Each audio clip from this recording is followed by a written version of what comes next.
Hi, everyone. Welcome to the Customer-Centric Mindset, the path to ROI. Thank you guys so much for coming. I'm going to give everybody a couple minutes to get in here. We want to respect everybody's time, so we are going to start pretty promptly. I just wanted to do a little bit of housekeeping in this time we have together.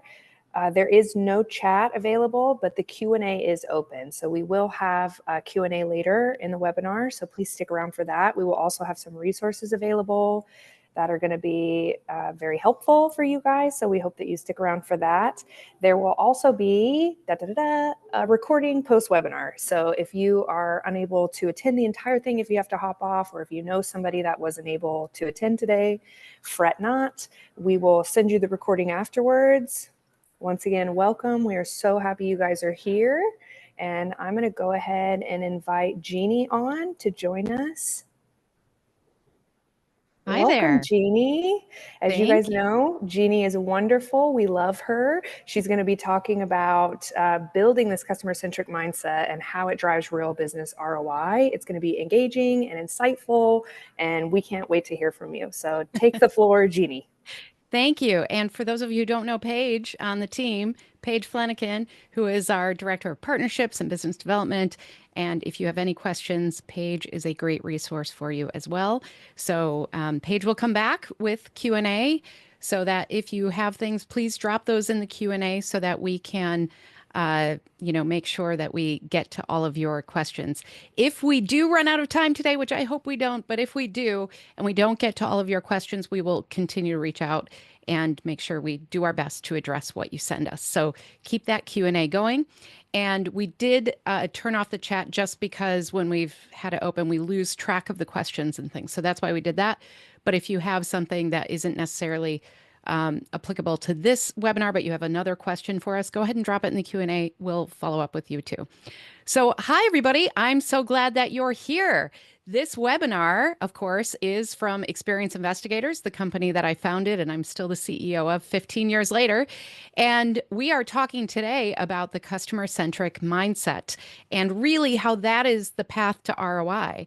Now, for those of you I have not had the pleasure of meeting yet, my name is Jeannie Walters, and I am thrilled that you're here. For more than 20 years, my mission has been to create fewer ruined days for customers.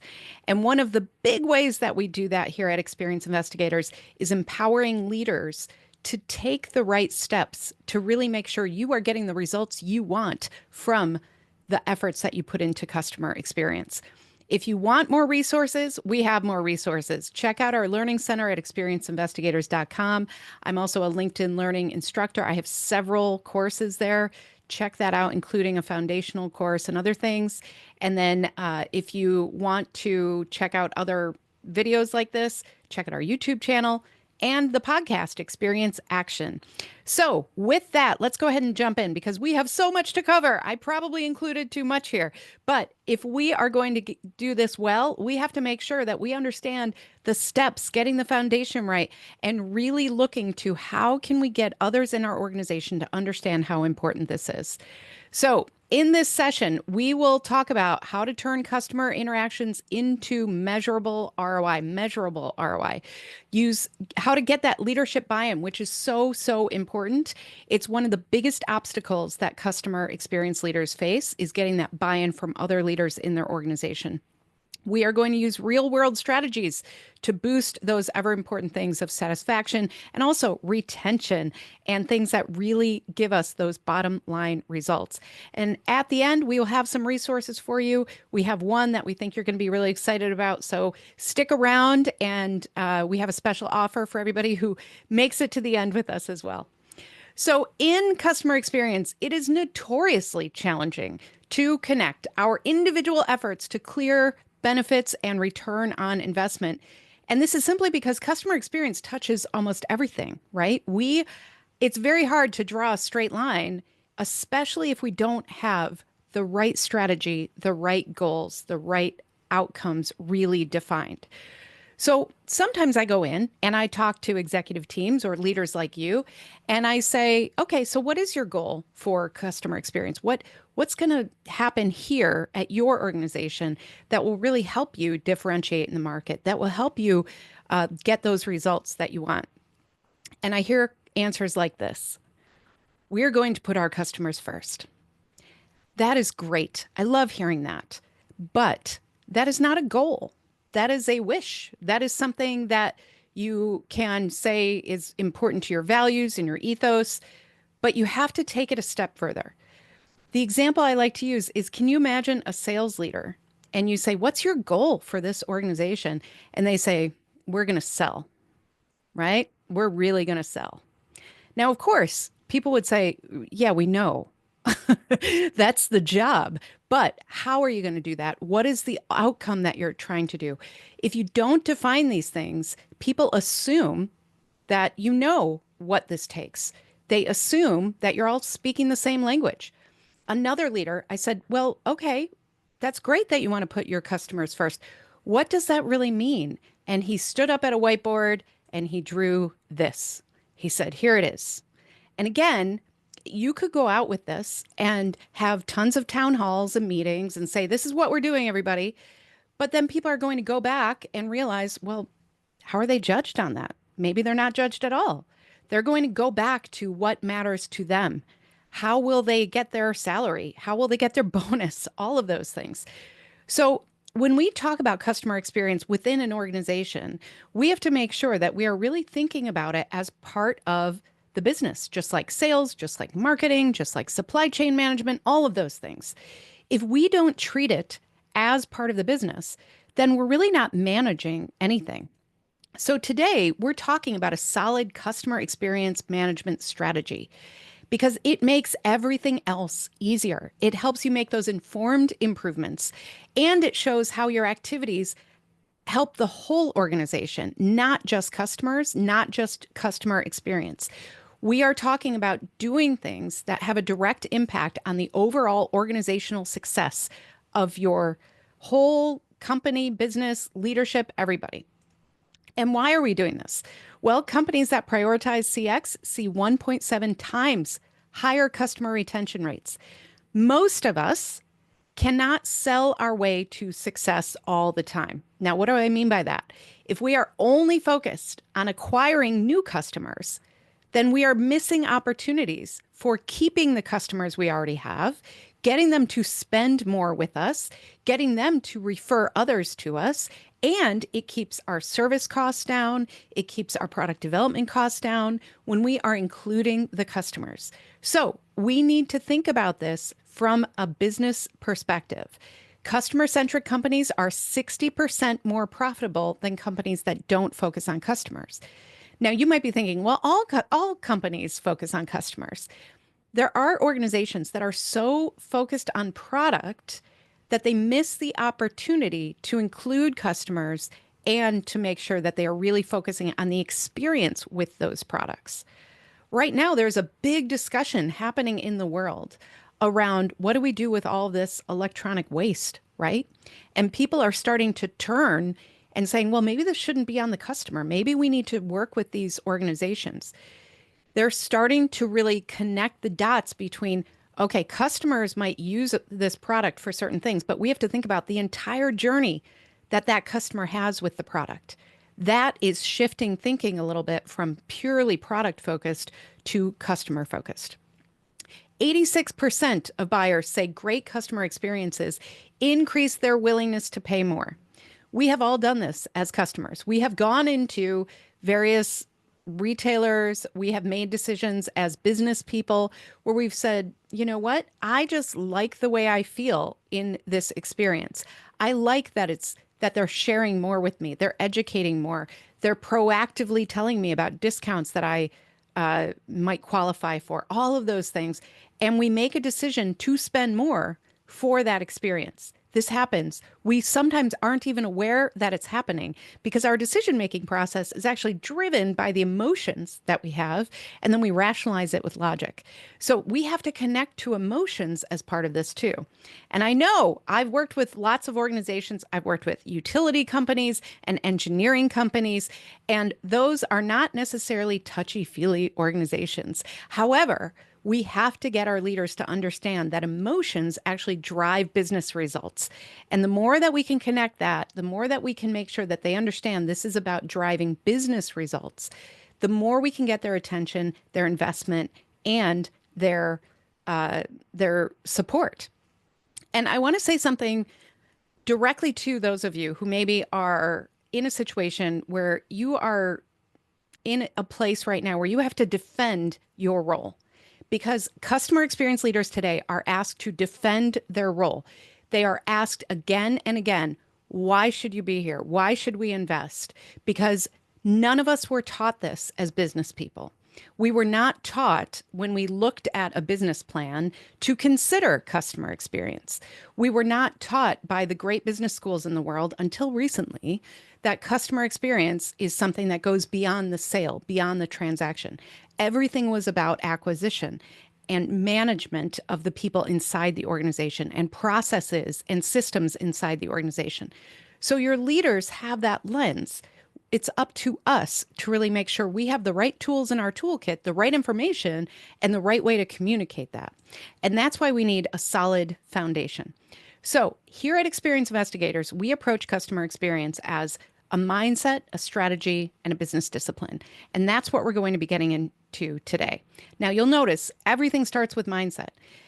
One thing I want to caution you with, mindset doesn't do it alone. Mindset is not the golden ticket. It is the foundation. It is something you can come back to again and again. It's the way you get agreement within your organization. But there is no magic wand here. I wish there was. You can't just draw a circle on the whiteboard and say, well, now we're customer centric.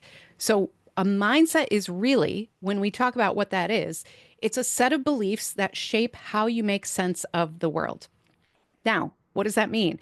It means that if you and I come to any situation, we are coming to that situation with our own life experience, with our own regional understanding of the world. We are understanding things through a cultural perspective, through a professional perspective, through an educational perspective, all of those things. So we might make different judgment calls. Now, that doesn't mean one is right or one is wrong, but there are times where we as an organization have to say, this is who we are, this is how we make decisions, and this is why. With a customer experience mindset, what we want to do is make sure everybody understands what's important to us here. What is the promise that we make to customers no matter what? And how do we show up for customers no matter what? And this is a tool that we use called the Customer Experience Mission Statement. The more that you can connect with your customer experience mission, the more that you can get alignment and agreement around who you are as an organization to your customers. You probably have a vision, a set of values, a mission for your overall organization. But many times, sometimes they do, but many times, those don't align with what you're trying to do with customers. It's very internally focused. So what we want to do is make sure that we're looking at what are we really trying to do with customers? What do our products and services do for customers? It's not about your products and services. It's about how your customers are using those and what they get out of it. Hopefully, you have products that make people's lives better somehow. Maybe it makes their lives more convenient, or they get entertainment, or they are, washing their clothes better, whatever it is. But something about the product and why they select it is not about the product. It's about what they do with it. If you're in B2B, maybe you are making people's businesses more successful. You are helping leaders be more successful. You are helping their customers be more successful. So when we look at what are we really trying to do, I want you to get into that mindset of, what do our products and services really do? And a big trick here is that I want you to use human language, because if we don't use human language, what happens is we get something that sounds like, well, we provide best-in-class solutions. And no customer has ever called you and said, I need best-in-class solutions. We need to get at what are they really trying to do? So your customer experience mission statement is a guiding statement for your organization around what the experience should be for each customer every time. It provides a consistent purpose around what the experience should be to your employees, whether they're interacting directly with customers or not. This is not just for customer-facing employees. The other thing is, this isn't necessarily something you put out to the world and share with your customers. This is about who are we? What do we want our employees to do every day? How can we make sure that the person who doesn't interact with customers understands that they still play a role in this very important customer experience that we deliver? Then once you have that mindset, once you have that mission statement defined, then you move into strategy. This is an intentionally developed plan or method for achieving a goal. Sometimes I think we overcomplicate strategy or undercomplicate strategy. So let's talk about what a strategy should look like. Let's go back to sales again. If you ask that sales leader and said, "What's your strategy for sales this year?" They might say, "To sell more," right? Great. What does that mean? What does that look like? What are the numbers that you're going to track? How do you know where to put your efforts? Do you need teams? Do you need technology, tools, processes? What are the systems that we're going to have in place to support those goals? There is so much that goes into this, but the only way you can define this is if you have very clear, defined goals around success. Now, I like to go back and look at definitions, and this is one of my favorites.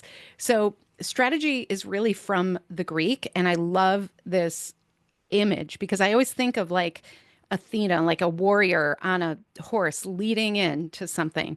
And that is a general plan to achieve one or more long-term or overall goals under conditions of uncertainty.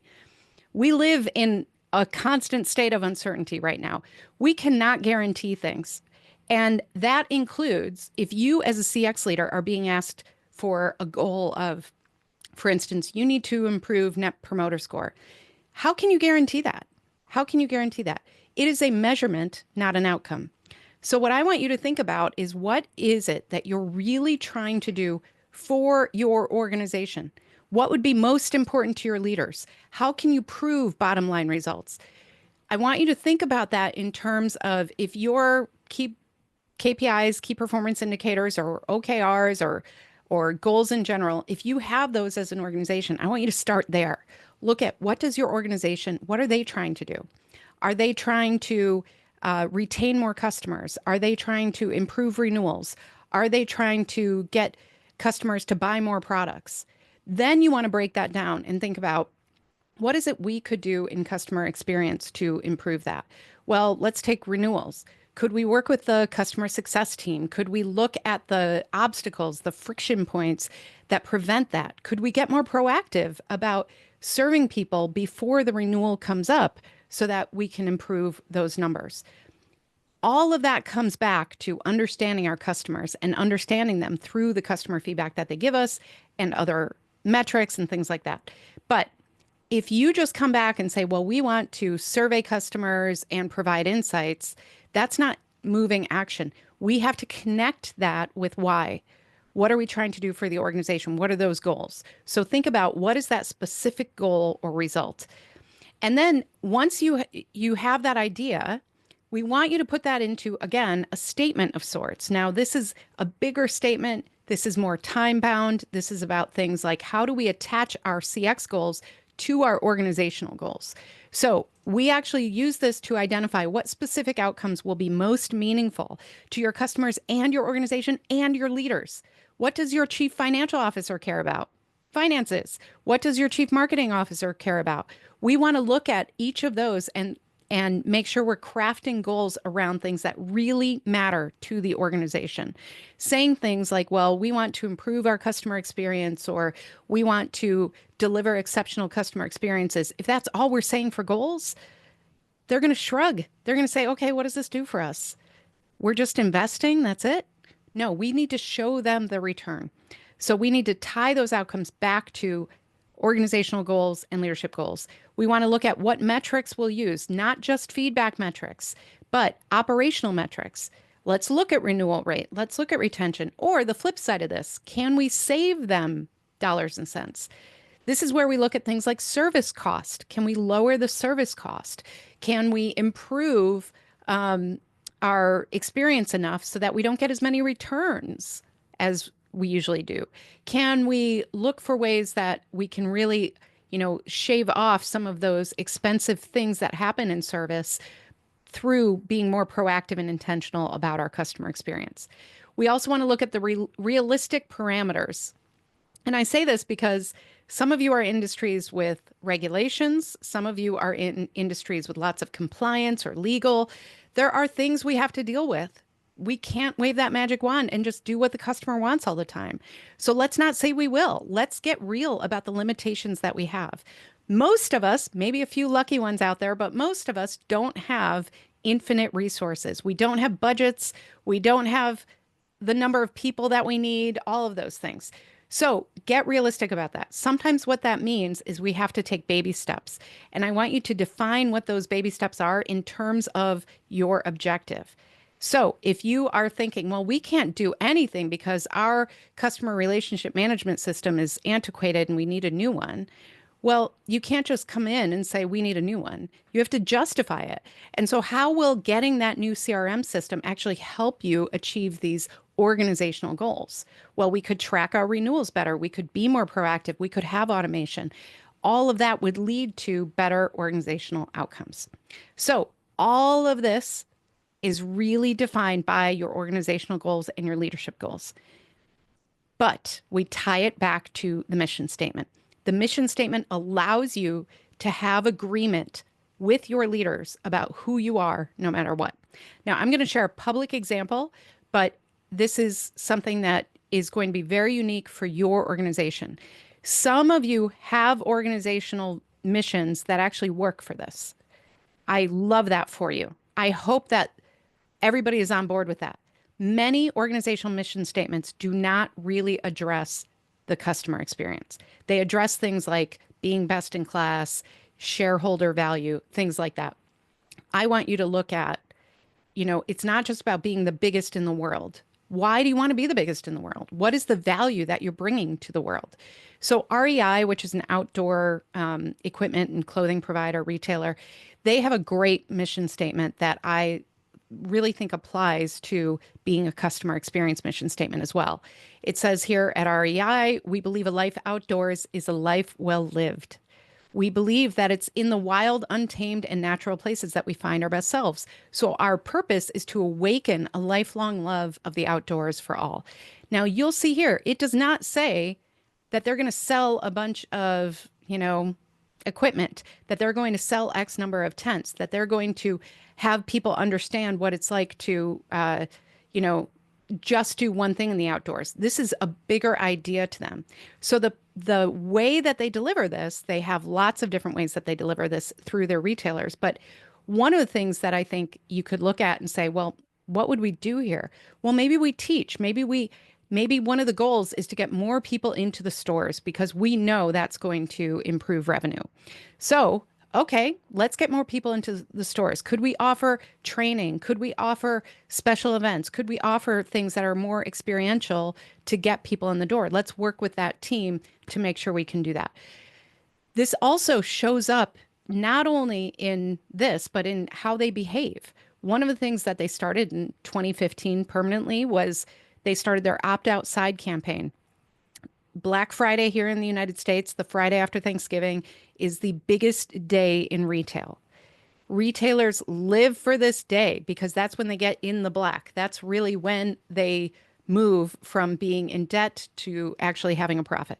So it's a big deal when REI in 2015 said, you know what, we're not going to do that because we want our employees to be out in the world. We want our customers to be out in the world on a long weekend. So they closed their stores and they started this opt outside campaign. Now, everybody thought they were crazy when they did this, but this was so much about who they were and living their mission. And it really is something that's worked for them. You don't have to be that dramatic, but you can actually look at what are some of the ways maybe we're not living up to this? And what can we do to really show that, to really make sure that we're all feeling that alignment? If you don't have alignment around values in your organization, you will see higher employee turnover. You will see more employees complaining and not being as productive and things like that. All of this fits together. So this is not only about your customer experience, but it's about your employee experience as well. All right, so we have our mission statement, we have our success statement, we are ready to go. How do we get this done? Well, this is why I say customer experience is a business discipline. It's about daily efforts and accountability to deliver on the strategy. Here's the trick, though. Many of you as CX leaders are asked to be accountable for things that you are not responsible for. And let me explain that. If you are only held responsible for things like net promoter score or customer satisfaction rates or customer feedback metrics, if you are held responsible for that because you are the one reporting on it, that doesn't really make sense. But I see it again and again and again.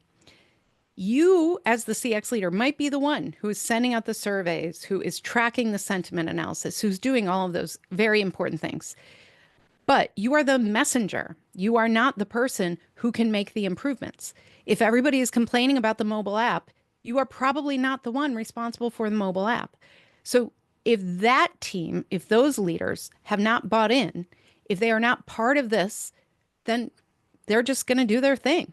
It doesn't matter to them.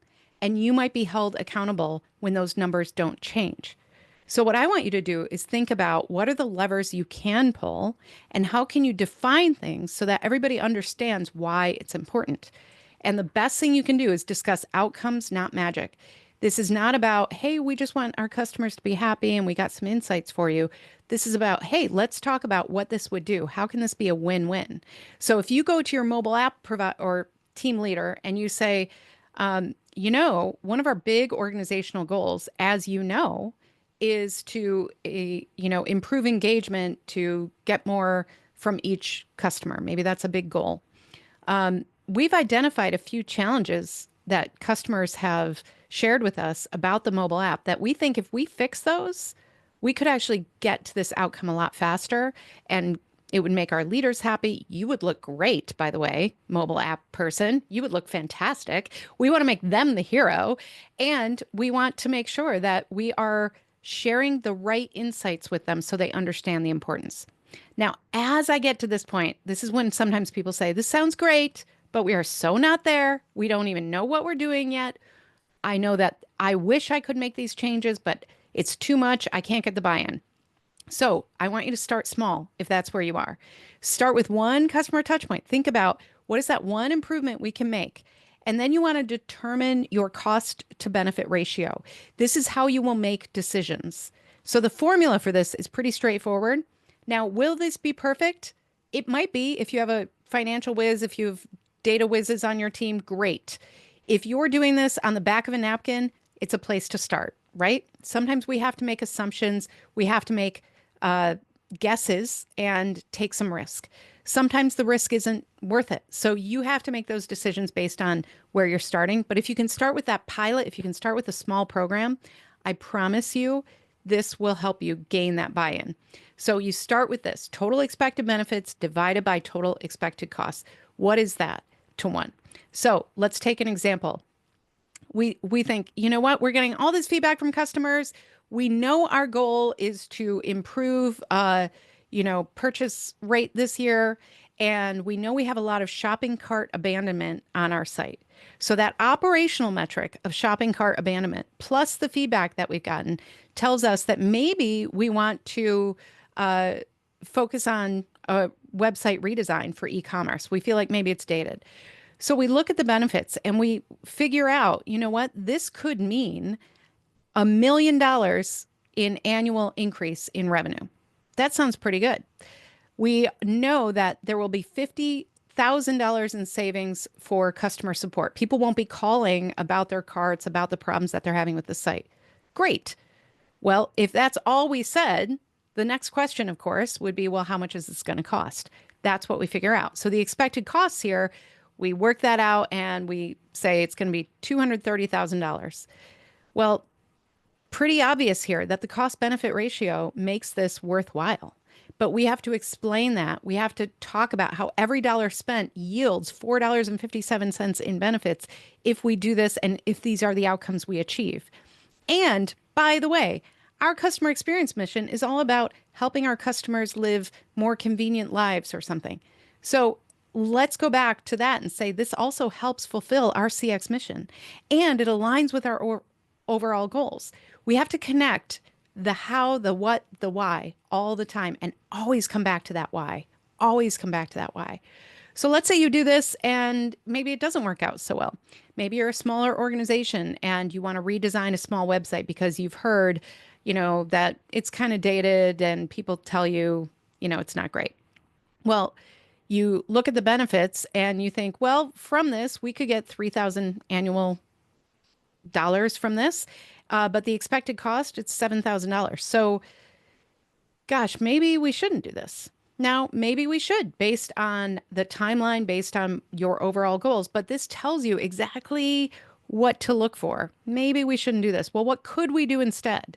Well, based on what we're trying to do, we could actually focus on updating key pages of our site and focusing on local advertising. Maybe that would be enough for those sales acquisition goals that we have.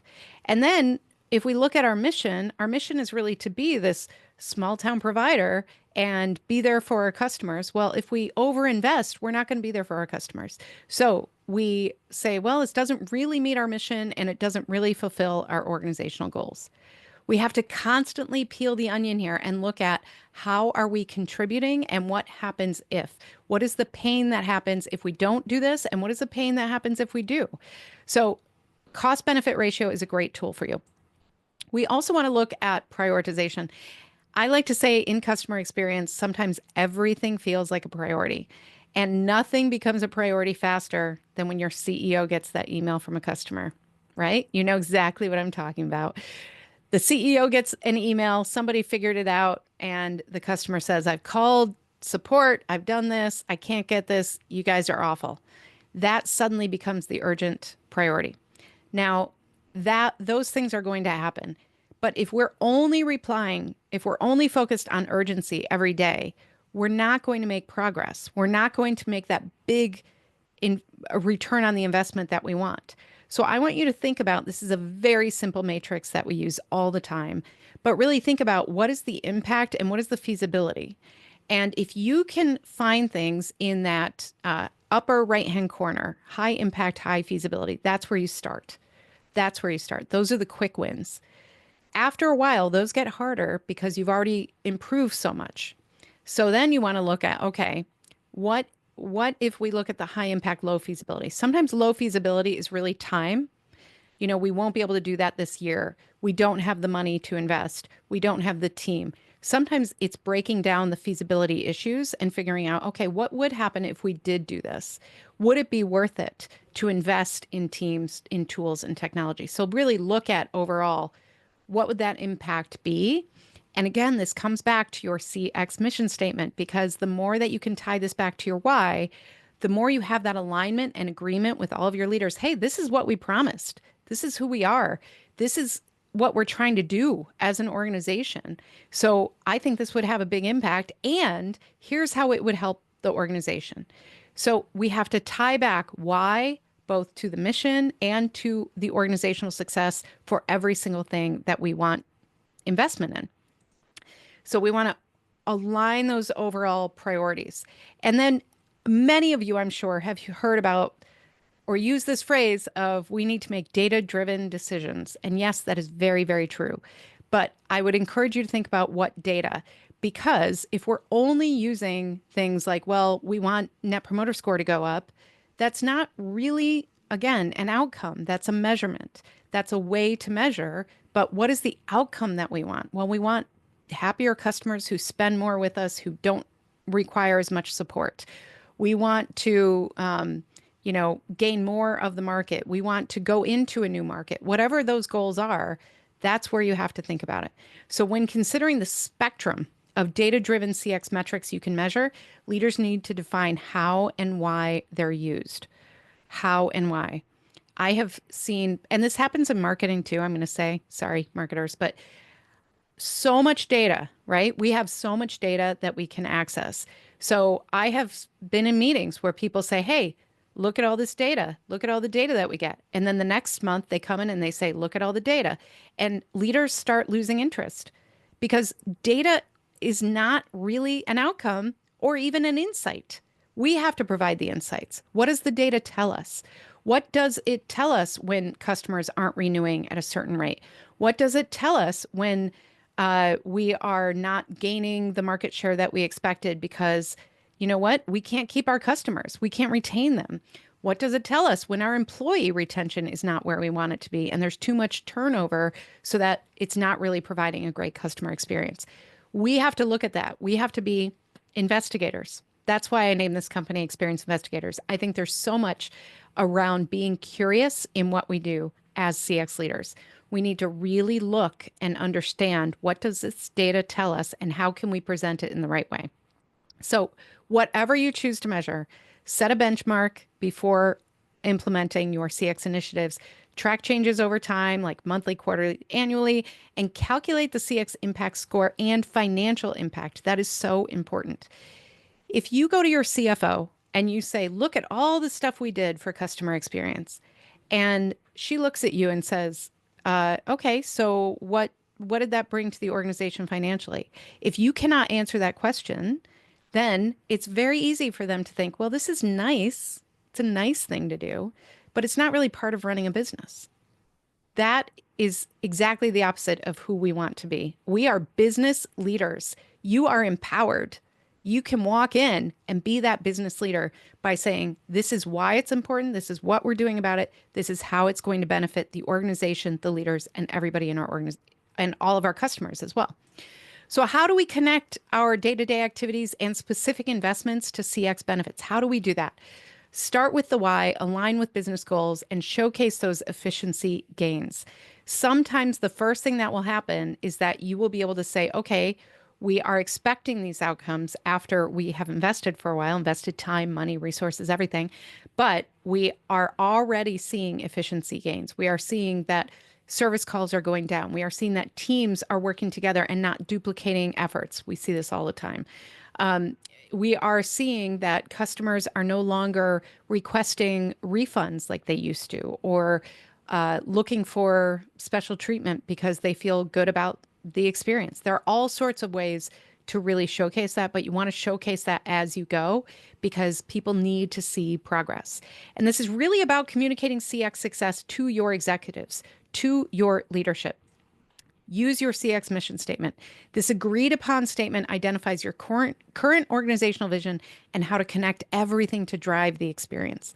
So this isn't something that's separate from your organization. This isn't something that is just for the CX team. This is something that you can share far and wide, and you want your leaders to buy into that because every leader in your organization is responsible for two things: higher revenue and lower expenses. Sometimes that's sliced and diced, that's defined differently based on the role that they have and the influence they have. But essentially, most organizations are looking for this. Even nonprofit, even education and healthcare, everybody is looking for this because essentially more revenue and lower expenses means either higher profitability or more money to invest in the actual organization. So we want to look at how can we have the best impact on that. When you think about what you are tracking, of course, you might have feedback metrics like NPS and CSAT. You might, and that's great. We want to listen to our customers. We want to understand our customers. But then we also want to look at retention or customer churn. What's happening there? How can we influence that? Maybe your organization is focused on share of wallet or profitability or being an employer of choice. That's a big one lately. So if we are looking at those goals, we have to peel the onion and figure out how can we invest in the right places. And that's where we connect financial outcomes directly with feedback and actions whenever possible. So we want to speak to clear business metrics whenever possible and map specific activities to those outcomes. Then identify what can be done to preserve those wins. So sometimes we get a lot of quick wins and we feel like, yes, this is working, but it gets harder and harder and harder as you do that, because as you make improvements, it's like if you've ever worked on a design project in your home, right? You put in the new counters in the kitchen. You go, oh my gosh, this is such a change. This is amazing. And then you put in new cabinets and you're like, wow, this is such a change. And then you put in new appliances and it's a whole new place. And you're like, this is amazing. And then you're like, well, I guess we need new dish towels. So let's put some towels around. And you think, oh, that's a nice finishing touch.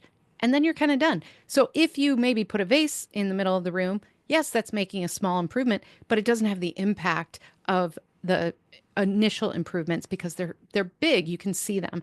And that's what happens with customer experience as well. but we always want to connect with our mission, always want to connect with our mission.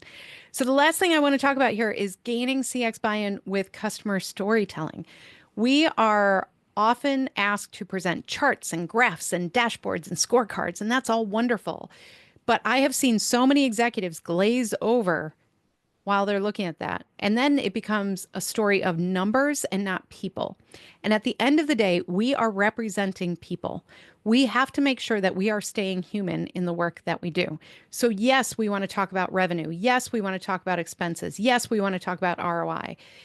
But why are we doing this? Well, every single customer that we serve is a human. And what that means is that we want to bring their stories. We want to represent them in reporting out the work that we do. So what are the most important insights from the customer feedback we've gathered? Let's talk about that. Let's quote customers when they give us that great feedback.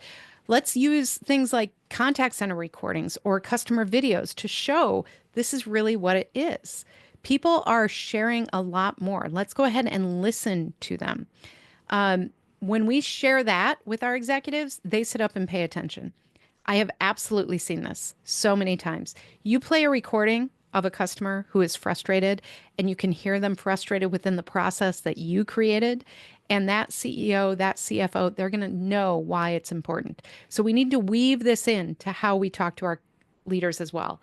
Are there investments that need to be made to react to and improve the customer experience? If you know you're like, this keeps happening because we simply need a new tool, or we need to automate, or we need to not automate, or whatever it is, you need to make that case for investment by talking about the return on that. Your customer stories can help you relate to that emotion that is so important to making decisions. So if you are looking for customers to make more decisions, you need to understand their emotions. And then what are the expected returns on the investment, cost benefit ratio, all of those things. That is what your leaders want to hear. So we want to prove the value of your CX strategy and optimize CX for long-term value. You want to set the necessary foundation, mindset, strategy, discipline. You want to prioritize your activities, connect to tangible results, invite dialogue about progress, use customer storytelling, measure your impact, because CX is a marathon, not a sprint. Mindset, strategy, discipline will set you up for success, and you are running this race, and I'm so proud of you. And Paige is back because I think we have some questions. Hi, Paige. We do, and I wanted to let you guys know the Q&A is open. We're going to start getting into that. We are in our last leg of our webinar here. We want to make sure to answer as many questions as we can. So pop them into that Q&A and we'll get right on that. If you have more questions that you want us to answer in depth, or if you want to go deeper into your organization and what you are personally dealing with in your job, but you don't want to share it on a public webinar, we totally get that. Take our compass, and then you can have a meeting with me and Jeannie where we can go over all of that with you in detail. We are here for you. So please pop it into the chat, and let's start with our first question. Well, before we jump into that, Paige, I just want to give a little more context to the Compass and that offer that you just made. The Compass is an assessment that we have that is available. You can scan that code or just go there. It's free. You can go through there. And it's based on our framework of these 4 ideas. This is our CXI Navigator framework. We really believe in order to be successful, you have to really focus on these 4 areas: intentional success, cultural commitment, customer collaboration, and experiential innovation. It's my favorite.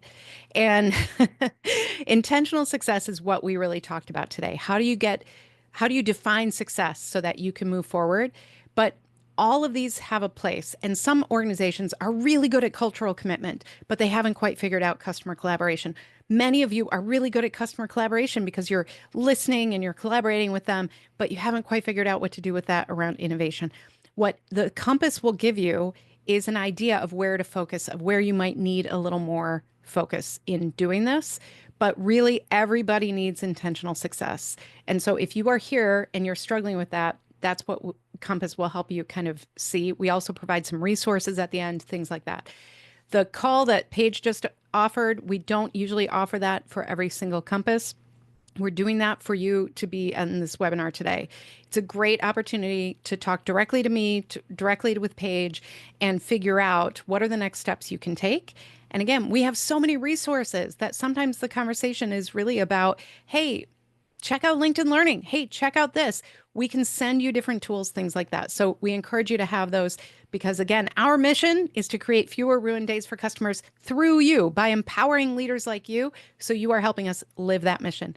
And then sometimes I get asked this question about CXI. This is a registered trademark of ours. CXI is customer experience investigation, but we like to think of it even broader. So it's about insight, it's about innovation, it's about integrity, it's about individualization and immersion and all of these great things because this is big, you guys. We are doing big things in customer experience. So CXI is really about helping you take the next step in the best possible way. That's what we're trying to do here. So now I'm going to break for Q&A, but I will also leave up that Compass link and everything for you because we do have limited spots available for the folks on this webinar. So sign up for that if you're interested. All right. Okay. Paige. So Victoria is up first. Thank you so much for putting a question in. If emotions drive business results, what % of unhappy customers would not refer the business and instead talk about their bad experience? So I don't have a percentage for you, but I will tell you that people are more likely to share negative experiences. And now what's happening is we are seeing that the way that people define their communities, their networks, is different than it was several years ago. We used to define that as our friends, our neighbors, our coworkers. It was a somewhat closed circle. Now it's the world. It's the online communities that we all belong to. It's social media. It's their peers throughout the world. So there are lots of different ways that people share that information now. And it can be very, very damaging. One of the things that I encourage you to look for if you are defining a metric or a goal around this, I would say look at your word of mouth referrals. And if you don't know a way to track that, that could be a goal too. It's figuring out how do we track our referrals. The other thing is when you have dissatisfied customers, look at both operational and feedback. So operational would be, are these people who renew ever? Do they ever come back to us? Do they leave do they unsubscribe from everything? Kind of connect those dots. And then also look at if there are patterns with those unsatisfied customers. Sometimes this is related to employees or teams. I hate to say that, but it's true. And sometimes it's related to process or specific circumstances that come up. So, for instance, there was one organization that had a product, they had several products, but there was one product that caused some issues with customers. It broke before they expected it, things like that. And the way it was handled, the way the repairs were handled, and things like that, just not great. And so, those customers, we were able to correlate like, not only are they going to leave you, they're going to complain the most. So, you can look at different pieces like that to really correlate what is actually happening and then what can we do about it? Well, a goal could be, hey, we want to improve positive word of mouth referrals. We want to actually win back a certain number of customers who have left us. We want to reduce the negative sentiment in the world. So there are ways that you can define goals around that for sure. So and also some of those percentages depend on industry and also culturally too. There are regions of the world culturally that are more likely to complain than others. There are even differences in the way that we rate Net Promoter Score throughout the world. There are certain places that will be very complimentary. There are certain places that are much more reserved with those high numbers. So there are a lot of factors that go into that. Good question. Andre asks, what would your action plan be for a private equity-backed company with an exit planned 2 years down the line to improve their CX for a positive ROI at time of exit? Oof, man, you are not messing around today with these questions. So I think a lot of that, I mean, there are so many factors. I don't even know where to start, but I think what you're pointing out is that sometimes leadership like that, private equity, they have a very specific goal for them, right? They want to make sure that they are at a certain revenue point and then they're out, their exit. So they might not want to invest as much in some of the customer experience. If you can make a case for the customer experience as a value, as an asset for when they leave, then I would actually come up with a plan around that. If they have a certain revenue mark that they're trying to hit, then I would actually look for ways to connect the dots with, okay, if we have a certain number of customers and we know that they refer a certain number, or if they stay with us, their customer lifetime value goes up, things like that, then you can chart out what would that look like at exit and show it as an asset and not a liability, because that type of lens is going to look at what's an asset and what's a liability, and they're going to want to get rid of all the liabilities. So we want to make sure that everything we do in that position is creating the lens so that they understand that everything in customer experience is an asset, not just now, but for the future. Customer lifetime value is a good calculation for that. The other thing I would say is look for what can you do to innovate around the customer experience. If you look at the disruptors of the last 20 years, most of them have been experience driven. That's because they looked at an industry that basically was all doing the same thing and they said, we can do this a little differently. I encourage our clients to have what I call a disruptor day, where you think about what would happen if, and we use tools with them like ideal customer journey mapping, service blueprinting, things like that, where we map out what would it look like if we did have that magic wand and we were not limited by legacy software or these different things, because you can usually find things there that are innovative that will put you ahead of the competitors as well. So I would look at that experiential innovation idea and figure out what can you do to innovate, because that will add more value and be an even bigger asset for when they want to go. I love disruptor days. I just have to say that every time we work with a client and disruptor day it, everybody just really puts their thinking caps on, because it takes that, well, we can't, well, we won't, well, we Yes. shouldn't. And you just really find a lot of ideas that you may not have thought of before. Yep. Such a great It's idea. really fun. David asks, what is your recommendation with approach having outstanding NPS W class years in a row, but revenue slowly dropping? Mm-hmm. Yeah, this is common. And part of well, I shouldn't say common. This is something that we're seeing more of. Remember when I said like nothing is predictable anymore, and we live in a world that we can't really say is static. Everything is changing all the time. We are going to have crazy stuff happen in both the economy and with world events and environmental events and all sorts of things. So what happens is people are making decisions differently because they have different expectations even than a few years ago. So while they might still be satisfied and happy and say, yeah, sure, that doesn't really give us all the information. So what I would do is look at what is the operational side of things. How can that inform you about the decisions and the behavior and the actions that they're taking? Because unfortunately, Net Promoter Score, and Fred Reichheld, the creator of it, he wrote a whole new book about this because he got upset about this too.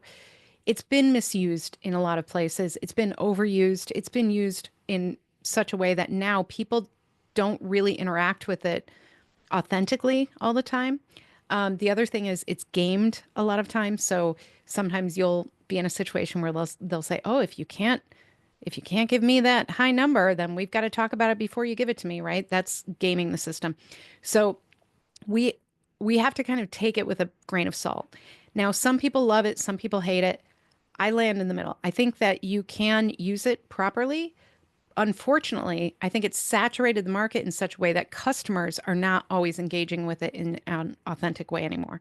So we have to look at what are their actions and behaviors telling us about this. If the revenue is going down, a couple things might be happening. They're not buying as much. They're not staying as long. They're not maybe impressed with your new products, and maybe they've moved to a competitor. There are all sorts of things that could be happening. That's what we want to look at. What are the operational metrics actually telling us? Because NPS is a metric. It's a measurement. It's not an outcome. It is not something that drives other things. It tells you a moment in time of how people are feeling. It does not drive actual revenue. Now, is there correlation? Yes. This is proven again and again. If you can improve the customer experience, you will get better results. However, you can't do that blindly. You have to look at what is actually happening. If we look at things and we say, oh, it's quite obvious people are not sticking around, or they're not renewing, or they're not buying the add-ons like they used to, then you want to dig into that. What could you do as a customer experience leader? Could you do a little journey mapping? Could you observe? Could you start, looking for feedback very specifically at those transactional points to give you more information? Could you invite customers in more? Could you have a customer advisory board? Could you, reach out to those people who didn't renew and do some exit interviews with them? There are all sorts of things that you can look at to really learn more. That's what I would suggest, is look at your operational side of things. What are they telling you with their behavior and actions, and not their feedback? That is where you want to kind of present, this is what we want to do next as a customer experience leader, to either learn more, understand, there's that investigating again, or is it that you know what's happening and now you need to do something about it? And by you doing something about it, I mean, sometimes that means going to your leaders and saying, look, we really better improve the mobile app because people are leaving because our competitor has a mobile app. So yes, the people who are still here, they're happy, but we're not keeping them around. We're not keeping enough customers in the door to really get to our goals. And so you need that leadership buy-in so you can get the support to influence the leaders who will be the ones who can actually make those improvements and changes. Okay, another great question about NPS. We recently transitioned to a larger warehouse, and there is still a learning curve with the warehouse and traffic teams. NPS is not great, and most feedback is due to shipping delays, not dipping. How can we as CS combat that? This is another area we see a lot. This happened a lot in the first days of the pandemic, right? People had a lot of problems with shipping and supply chain management and all those things. This is where you need that cross-functional understanding of customer experience, because you as a CX leader, you cannot control the shipping delays, right? That is not your role. But if you can work with those teams in a positive, collaborative, intentional way, sometimes that's really helpful, because as a CX leader, you might not be able to control those delays, but could you proactively communicate about them more? Could you make sure that your customer support team who is getting those calls, they have the right information, they have visibility into things? There are ways that sometimes we need workarounds. And one of the best workarounds is proactive communication. Customers want reassurance. They want to know that the promises you made are the promises you'll keep. And when you can't do that, that chips away at trust. So what I would recommend is look at, can you get the information early enough so you can proactively communicate? Hey, your shipment is going to be delayed. We're really sorry about this. This is what we're doing for you. You will hear from us again if it's not delivered on X day. Whatever we can do around that. You can do this with automation. Sometimes people do this with their customer support teams proactively calling. There are different ways to do this, but you need that information in order to do your job well. So again, this comes back to, what are the insights that we've gained? If we know that NPS is terrible, mostly because of shipping delays, then that's your priority. That's something that you want to go back and say to your leadership and say cross-functionally, we need to work on this together. Here are some quick things we can do, but we need support. Here's the ROI on that support. Here's the investment we need. Make that business case, show up as that business leader, and then ultimately say, we need visibility. We need to understand what's happening. We need collaboration with other leaders in our organization, because we're not the ones doing the shipping. And so if we don't have that information and we get caught flat-footed when customers call and say, where's my package? Then that is bad for everybody. So I would make a strong business case that you need to have, more collaboration, more visibility, or maybe we need to change the expectations around shipping. Are we promising 2 days and it's always 2 weeks? Well, then guess what? We can't promise 2 days. So we really need to look at all the different pieces and figure out what's really going on. Is it the expectation setting? Is it because we just are having an issue right now that's going to be short term and we can address it with proactive communication? Is it something longer term that we need to really figure out what's going on and address it? But we need collaboration with our other leaders in order to serve our customers well. And too often that is overlooked. That's why if we have that mission where we all agree to this is who we are and what we do, and we have that success statement, and that helps us understand what all of our goals are, that discipline part is often cross-functional. We use something called a CX charter for a cross-functional team to really understand what are we doing here as a team, who's doing what for whom, and make sure that people understand this is not something that is nice to have. It is how we do business. Victoria, I see your question, but we are almost at the top of the hour, so I will make sure to reach out to you via email and get you an answer to that question. But I'm going to let Jeannie wrap us up. Thank you guys so much for coming and asking your questions. Yeah, thank you so much. We look forward to connecting with many of you after today. So feel free to go ahead and take that compass. Let us know your results. See if we can support what you're doing and on your journey. And then don't forget, we have all these other resources for you. And if you haven't checked out the Experience Action podcast, that is a different format of most podcasts because I answer one question most weeks. 3 weeks out of the month, I answer a direct question. So you can leave me a voicemail at askjeannie.vip and maybe I'll answer your question there. And then once a month, we also do something called CX Pulse Check, which is about CX in the news with a special co-host. You can find all of those on YouTube or wherever you listen to podcasts. Otherwise, we are so excited that you're here. We wish you great success in 2025 and beyond. And let us know how we can help you. You are doing great work and you are helping us live our mission to create fewer ruined days for customers. Thanks for being here, everybody.